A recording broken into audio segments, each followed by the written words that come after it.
이제 마지막 강의원을 하겠습니다. 그래서 기독교 강요에 나타난 그런 사상적 배경으로서 첫 번째, 두 번째 제가 이제 말씀을 드렸죠. 첫 번째는 성경 솔라 스크립트라, 두 번째는 이제 교부들에 관한 영향이 나왔고, 이제 세 번째로는 이제 좀 딱딱한 좀 설명이 될 수가 있는데, 이제 스콜라 신학자들에 대한 것들이 나와 있습니다. 그리고 이제 네 번째로는 이제 인문주의자들이 나와 있는데 상당히 중요하고 또 좀 어렵고 딱딱할 수가 있습니다. 그렇지만 이제 여러분들에게 도움이 되기 위해서 이제 이렇게 또 한번 설명을 드리려고 합니다. 자, 맨 처음에 이제 이 스콜라 신학자들이 영향을 받았어요. 특별히 이제 이런 롬바르트 아퀴나스 또 던스코투스 오카 아주 뭐 쟁쟁한 유명한 사람들이죠. 오늘날에는 뭐 과학자라든지 뭐 노벨상을 받은 사람들이 유명하지만 과거에는 기독교 신학이 유럽을 지배했기 때문에 뭐 이런 사람들은 아주 세계적인 그런 학자였습니다. 롬바르트, 피터 롬바르트, 토마스 아퀴나스, 던스 스코투스 오캄 이런 분들.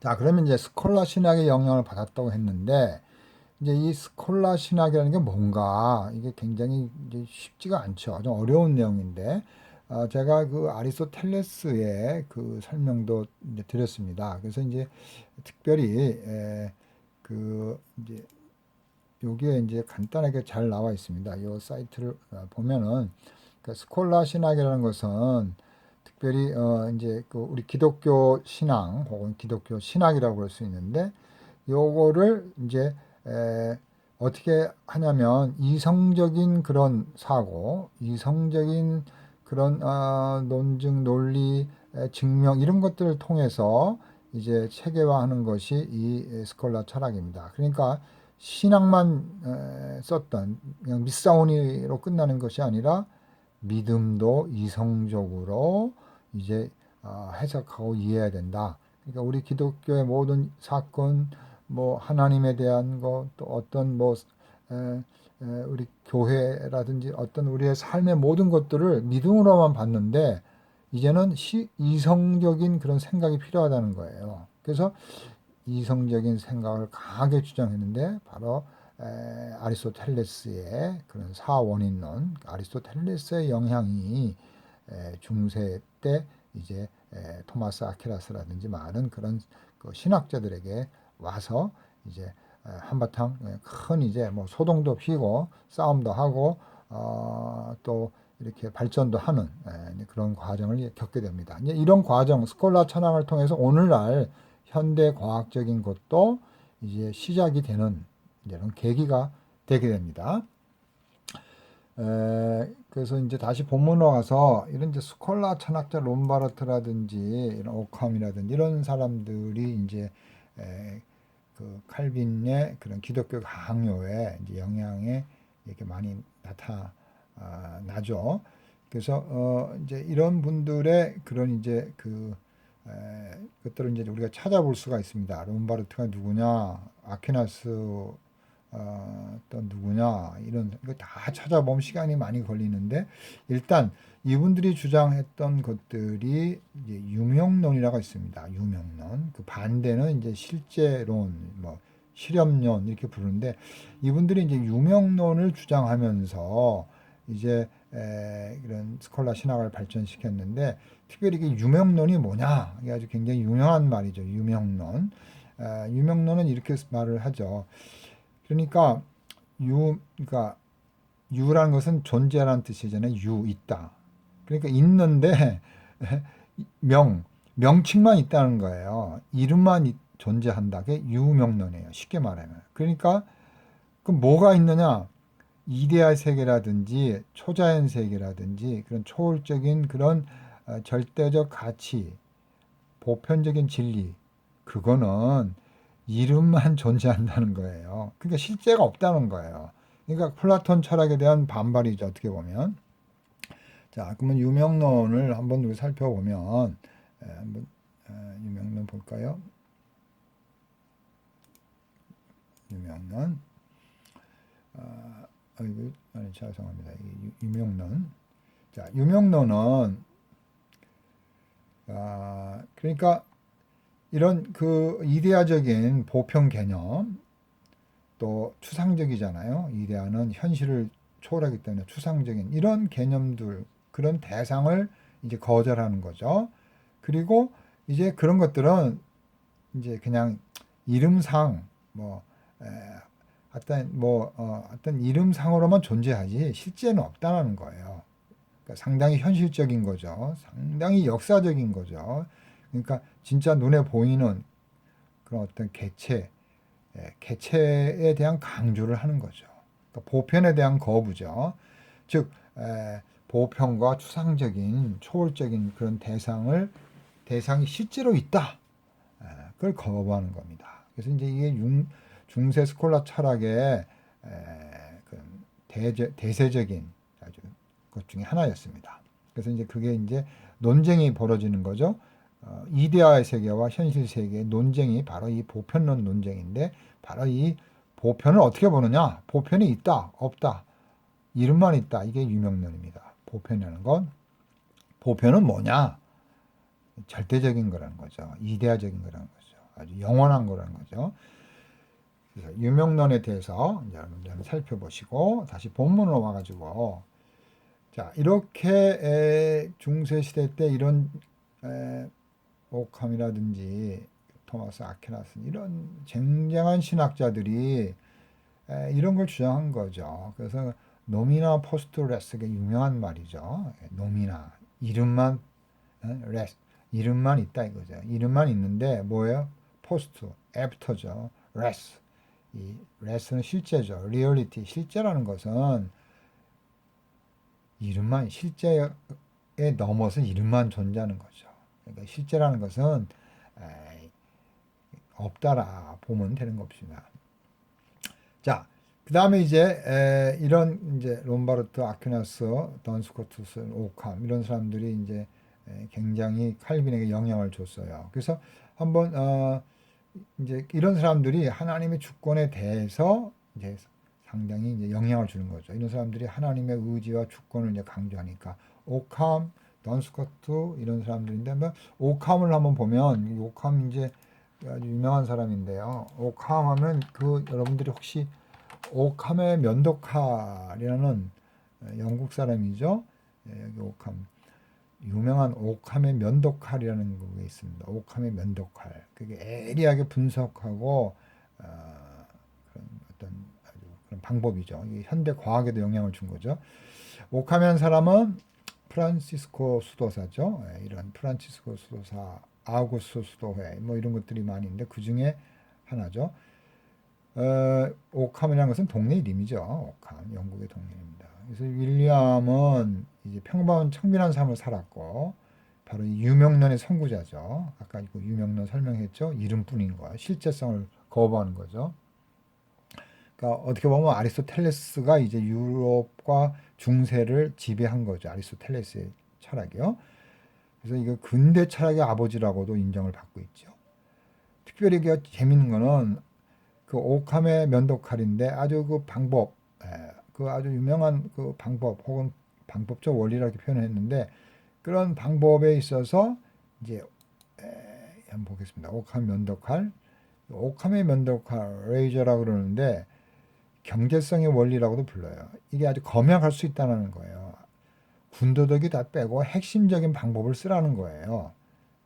장황하고 복잡하고 하면 그 진리를 도달하기 힘드니까 심플할수록 좋다는 거예요. 단순할수록 진리라는 겁니다. 단순성의 원리를 써서 진리의 혹은 이치의 목표에 도달하는 거예요.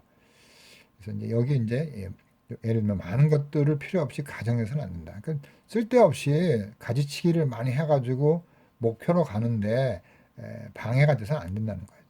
더 적은 수의 논리로 설명이 가능한 경우 많은 수의 논리를 세우지 말라. 그러니까 쓸데없이 이거가 어떻고 저거 어떻고 이렇게 가정을 많이 두지 말라는 거예요.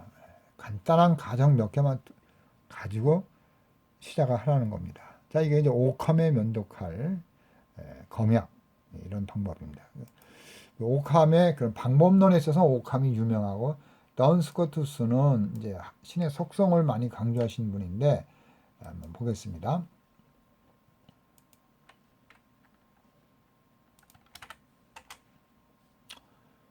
굉장한 사람들이죠. 던 스코투스. 이 사람은 이제 스코틀랜드 출신입니다. 그래서 이분도 이제 프란치스코 출신이고 옥스퍼드에서 공부를 하고 또 파리에서 이제 가르쳤습니다. 독일에서 이제 죽었어요. 그래서 이제 어거스틴 영향을 많이 이제 받았습니다. 그리고 아퀴나스의 그런 사상에는 이제 반대했습니다. 아퀴나스가 이제 이성을 강조하죠. 자연을 강조하고 이성과 자연의 종합을 강조한 사람인데 던 스코투스가 이제 바로 르네상스 쪽으로 이끌어주는 역할을 많이 한 사람입니다. 르네상스는 이제 재생 부활이라는 거죠.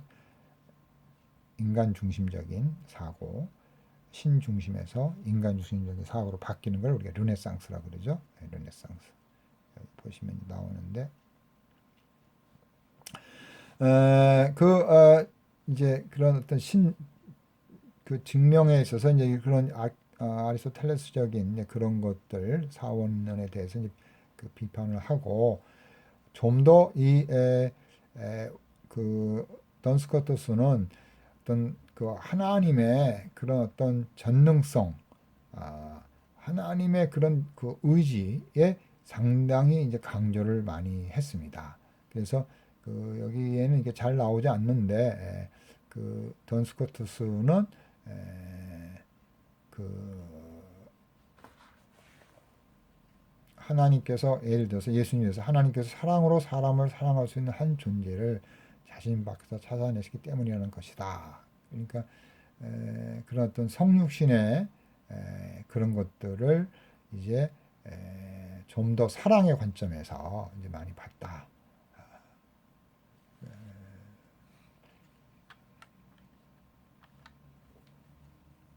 그래서 개별성을 많이 강조한 이런 그런 학자로 이제 볼 수가 있습니다. 돈 스코투스에 있어서 하나님의 이제 주권과 의지를 많이 강조한 학자입니다. 자, 그래서 하나님 주권과 의지가 이제 이런 돈 스코투스에게 영향을 많이 이제 받았습니다. 아주 절대적인 건 아니지만, 자, 이제 네 번째로 이제 칼빈의 그런 이제 기독교 강요에서 중요한 사람. 여기 제가 여기 롬바르트를 안 했는데 롬바르트 하나만 하고 네 번째로 가요. 그러니까 롬바르트 또 막강한 신학자입니다. 그래서 중세 시대 때 최고의 그런 철학적 신학적 명제를 쓴 사람인데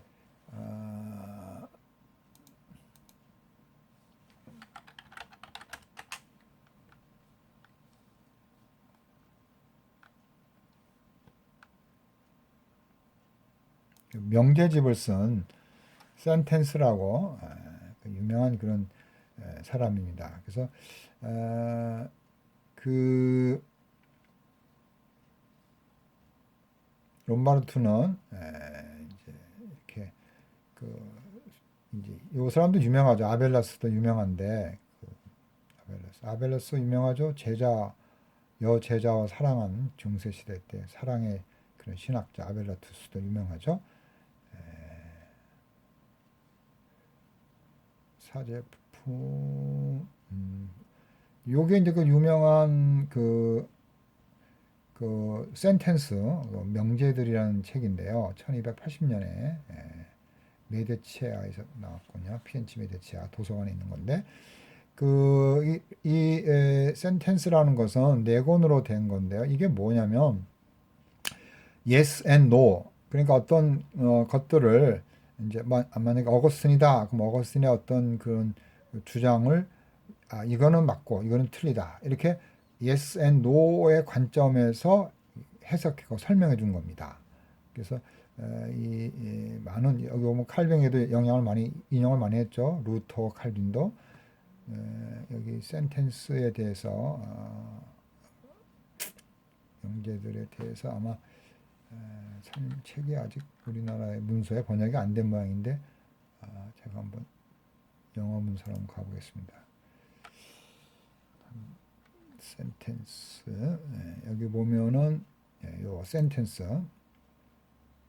그래서 여기 이제 롬바르트가 쓴 이제 센텐스 4권짜리 돼 있는 건데, 이게 이제 상당히 이제 조직적인 신학을 조직적으로 이제 이렇게 파일 만든 거죠.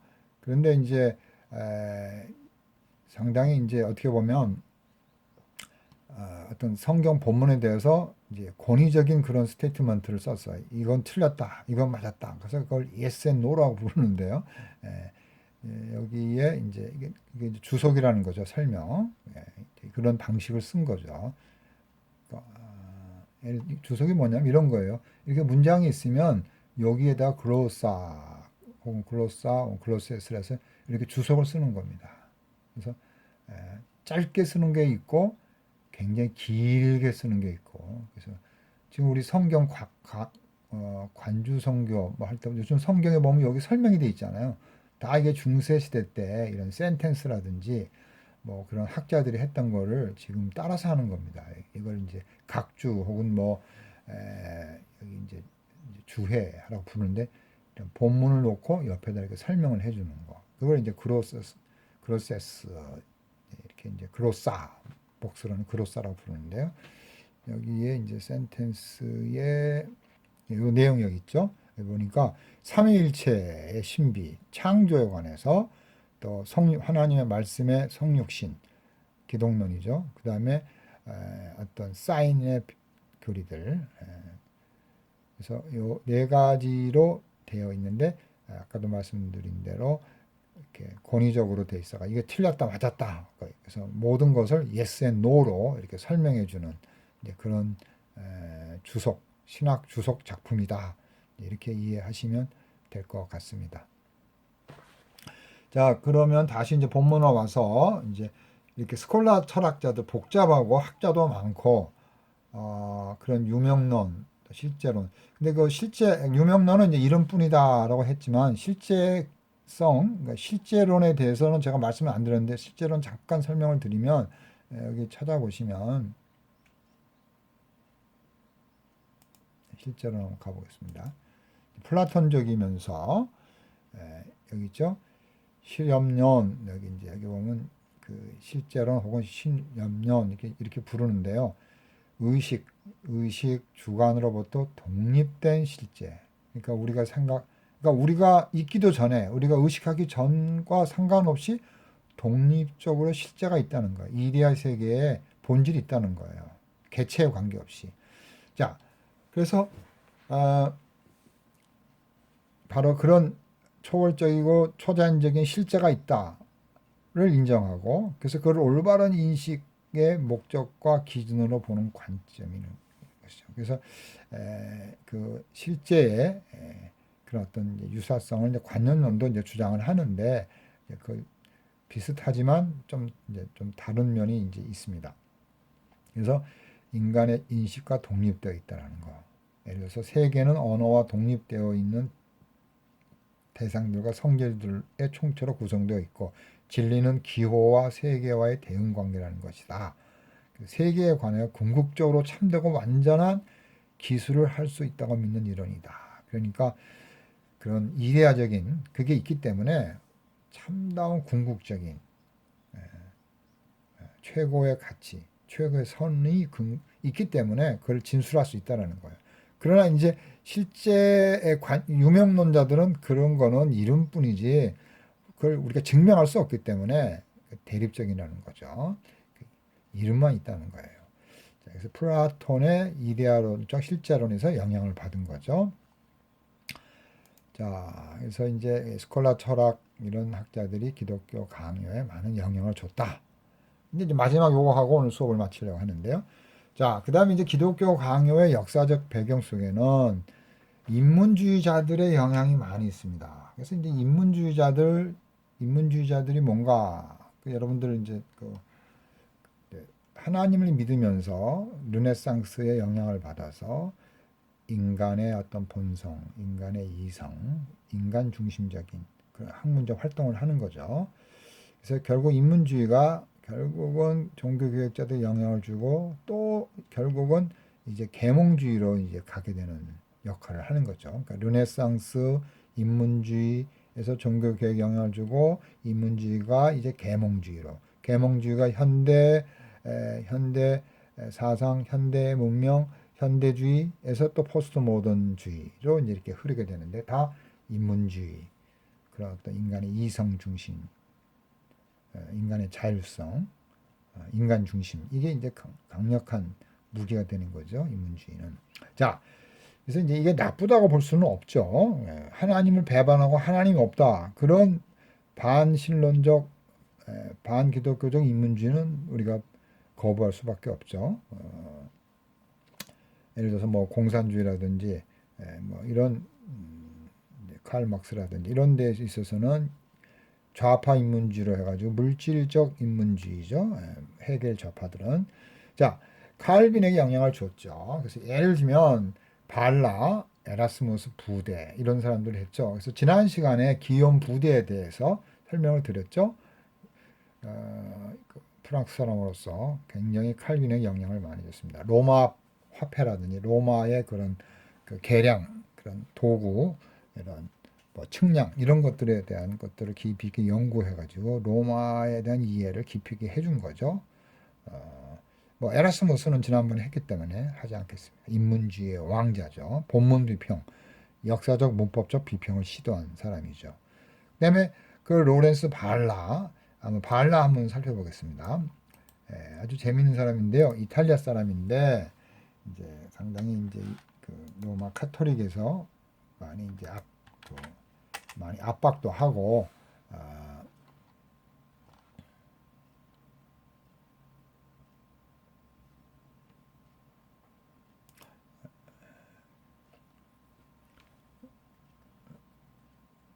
로렌초 발라, 그래서 칼빈에게 영향을 많이 줬고 이런 재밌는 로렌스 발라가 이 로마 카톨릭의 아주 약점을 들춰낸 거죠. 이제 하겠지만 이 사람이 이제 이탈리아 인문주의자죠. 이제 뭐 르네상스가 1300부터 플로렌스 이탈리아에서 꽃을 피워가지고 이제 큰 영향을 주는 거죠. 자, 이 사람이 이제 언어 문학자죠. 그러니까 필로로지스트. 그러니까 이제 언어, 그리스어, 또 헬라어, 라틴어 이런 언어학의 이제 대가죠. 그래서 그런 언어학 방법을 써가지고 이제 어떤 비판을 가하는 거죠. 이제 그러니까 어떤 텍스트가 있으면 그 텍스트에 대한 진실 규명을 하는 거죠. 이게 가짜다, 진짜다, 이 텍스트가 언제 쓰였다, 이제 이런 걸 연구하는 거죠. 그래서 이제 요 분이 이제 어떤 걸 하냐면 이게 이제 아주 재밌잖아요. 콘스탄티누스의 기증문서. 이게 이제 요 한번 가보면 요게 소위 말해서 가짜잖아요. 이 콘스탄티 대제가 교회, 중세 그 로마 카톨릭 교회에다가 로마 그 땅들을, 부동산들을 줬다는 거예요. 그게 이제 그게 가짜 문서라는 거죠. 그래서 이제 그거를 왜냐하면 이런 그 문서를 조작해가지고 땅들을 다 뺏고 이제 권위를 이제 행사하는 거죠. 그래서 이 발라가 그 위증이라는 걸 이제 그러니까 로마 콘스탄티가 이걸 줬다는 거예요. 많은 이런 역사적인 그런 땅이라든지 뭐 이런 것들을 줬다는 거예요. 이제 그거에 대해서 이런 여기 보면 여기 있죠. 이런 여러 가지 그 황제 재관들 뭐 필요한 이런 것들, 이런 그 부동산이든 이런 것들을 다 이제 받았다는 거예요. 여러 선물들. 자, 다시 돌아가 가지고요. 이 로렌스 발라가, 자, 우리가 이제 볼 수 있는 건 뭐냐면 그렇게 가짜 위증서를 어떻게 그거를 이제 조작된 걸 알아내느냐.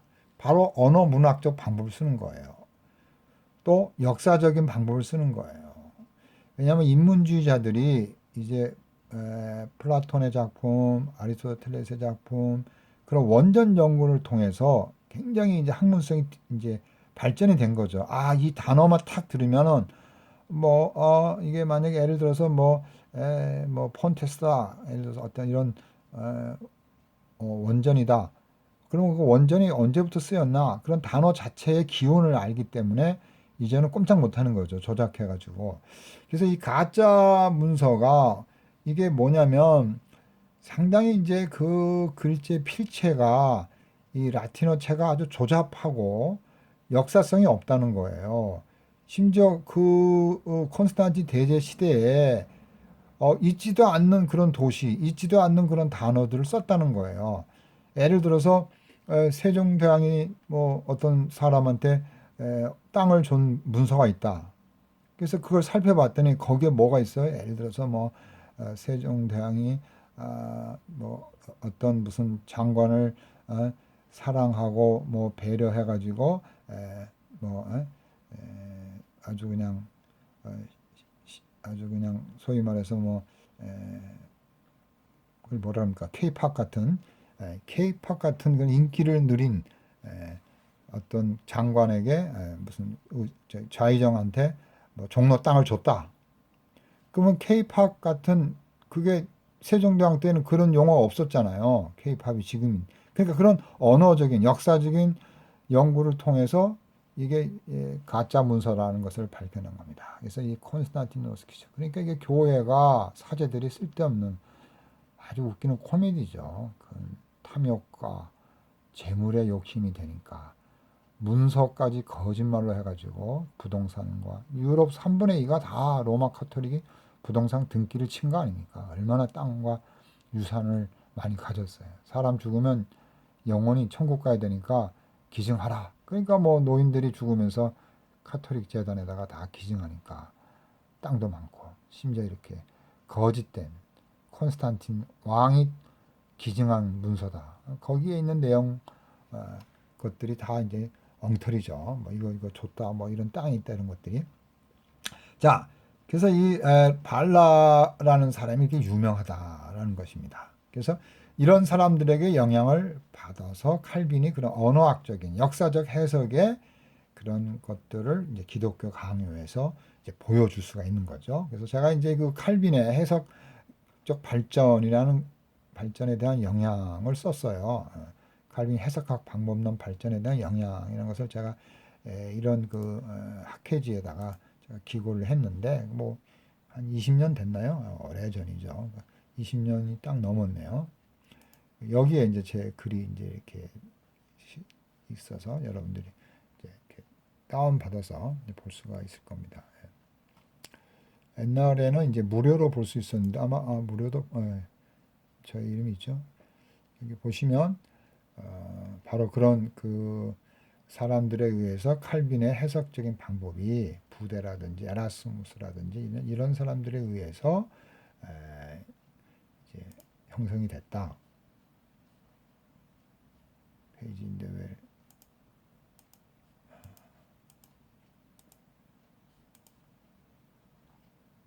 이게 지금 이거를 무료로 공개를 하지를 않는 모양이네요. 다운로드가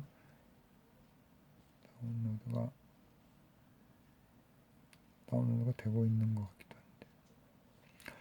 한데. 여기 있네. 다운로드 되네요. 그래서 여기서 보시면 제가 쓴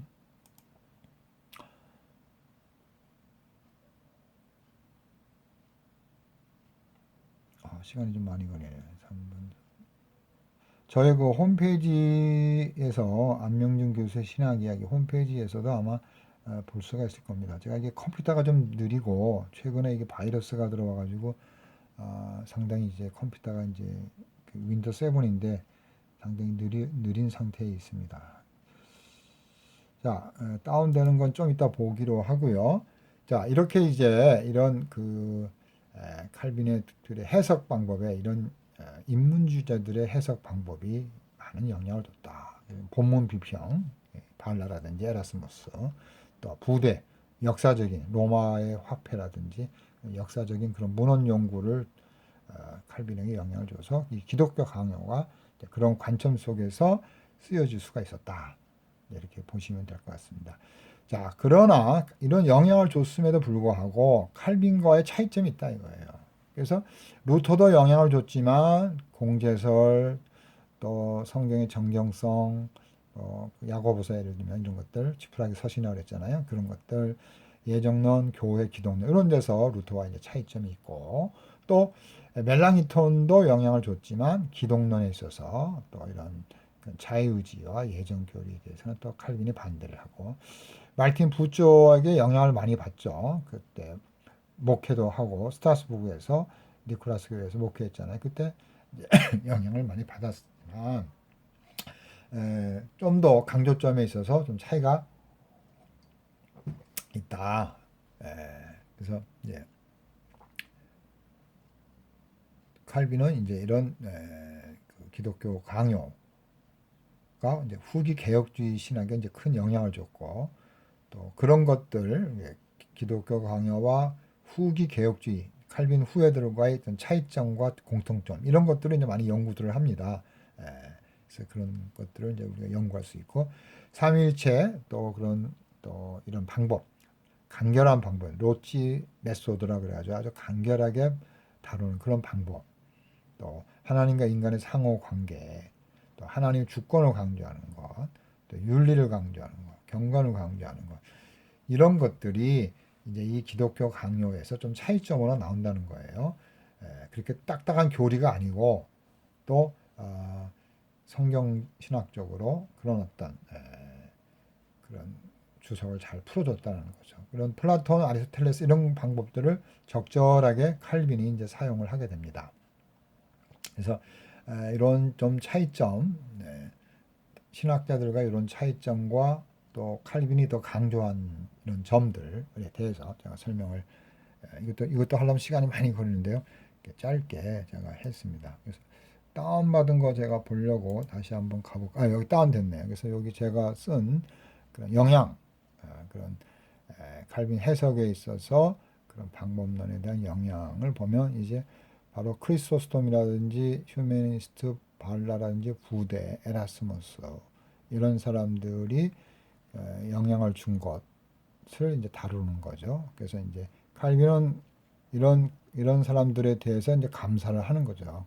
알레고리를 비판한 크리소스톰의 해석에 대해서 감사하게 이제 평가를 해요. 특별히 이제 이 크리소스톰이 간결한 방법으로 해석을 하거든요. 이게 이제 칼빈의 간결성과 용이성인데, 그래서 바로 이제 제가 쓴 이런 글들이 이런 사람들, 저자의 의도, 참된 본문의 의미를 찾는 그런 면에 있어서 이제 제가 이 논문, 요 아티클에 그런 것들을 다루고 있는데 이런 크리소스톰이라든지 또 아까 말한 부대라든지 에라스무스라든지 이런 사람들의 그런 글들을 제가 이제 비교하고 찾아 썼습니다.